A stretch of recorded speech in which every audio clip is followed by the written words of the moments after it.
अस्सलाम वालेकुम दोस्तों, अपनी अगली वीडियो के साथ मैं हूं मनसब अली। दोस्तों, काफ़ी दोस्तों ने बार बार ये क्वेश्चन किया जिसकी वजह से ये मैं वीडियो बना रहा हूँ। कुछ दोस्तों ने जो मेरे ज़ाती तौर पे जानने वाले हैं उनके साथ और दोस्तों के साथ ऐसे ही कोई तो मसला क्या है कि बहुत सारे दोस्तों को ये कन्फ्यूजन है कि शायद स्पेन की भी इमिग्रेशन ओपन हो रही है और काफ़ी दोस्त इस इंतज़ार में हैं कि वो स्पेन की इमिग्रेशन ओपन होगी तो हम स्पेन के पेपर लेंगे।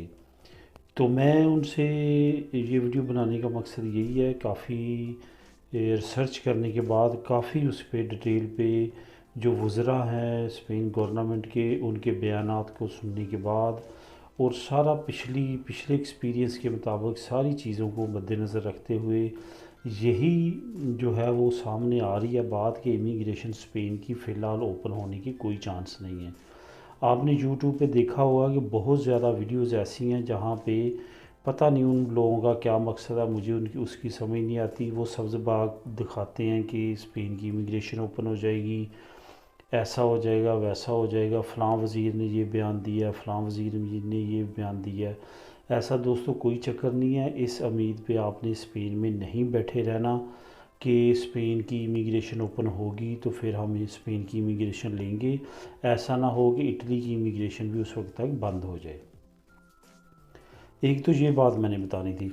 दूसरी बात ये आपको ये बतानी है कि जो स्पेन की इमिग्रेशन है वो जब यूरोपीय यूनियन ने इनसे कहा था कि इटली इमिग्रेशन ओपन कर रहा है तो आप भी इमिग्रेशन ओपन करें, तो इन्होंने उनको साफ जवाब देते हुए ये कहा था कि हमारे पास, क्योंकि 3 साल का एक इन्होंने कानून पास किया हुआ है कि जिन जिन लोगों की 3 साल की पदरोना में तो यहाँ पे रजिस्ट्रेशन हो जाती है कंप्लीट, तो वो कोई भी वर्क का कॉन्ट्रैक्ट लेके लगा के तो इमिग्रेशन पेपर ले सकते हैं। तो इन्होंने उनको यही कहा था कि हमारा क्योंकि ऑलरेडी ये प्रोसेस है सारा तो हम इमिग्रेशन ओपन नहीं करेंगे।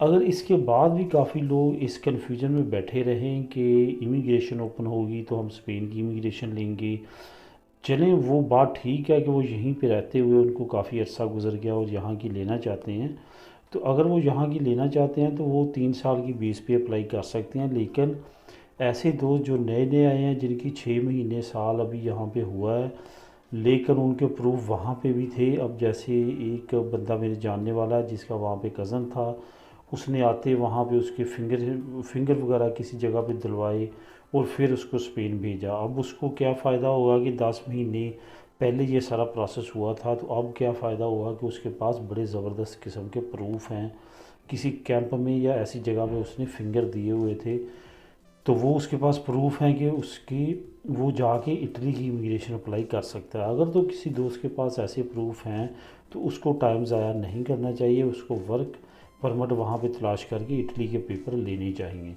और जिन दोस्तों के 3 साल के करीब पेपर यहाँ का टाइम होने वाला है तो वो तो ज़ाहिर है यहाँ पे उनको पेपर स्पेन के कॉन्ट्रैक्ट लेने के बाद अरेंज करने के बाद लेने चाहिए। लेकिन जो दोस्त कि वहाँ पे प्रूफ भी हैं और सारा कुछ है और वो यहाँ पे टाइम वेस्ट करना चाहते हैं, तो उनके लिए मैं यही कहूँगा कि वो अपना टाइम वेस्ट ना करें और वो वहाँ पे ट्राई करें। यहाँ पे इमिग्रेशन अभी तक ओपन होने की कोई चांस नहीं है, स्पेन की इमिग्रेशन ओपन होने की।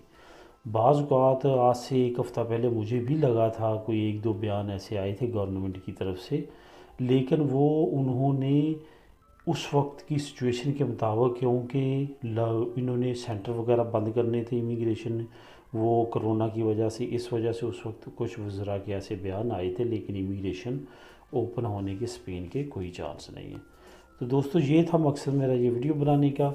मिलते हैं अपनी अगली वीडियो में। बहरहाल इटली की कुछ न्यूज़ अच्छी आ रही हैं इंशाल्लाह ताला, वहाँ पे काफ़ी कुछ नया देखने को मिलेगा, तो अगली वीडियो में वो भी डिटेल से बात करते हैं। Thank you for watching. अल्लाह हाफिज़।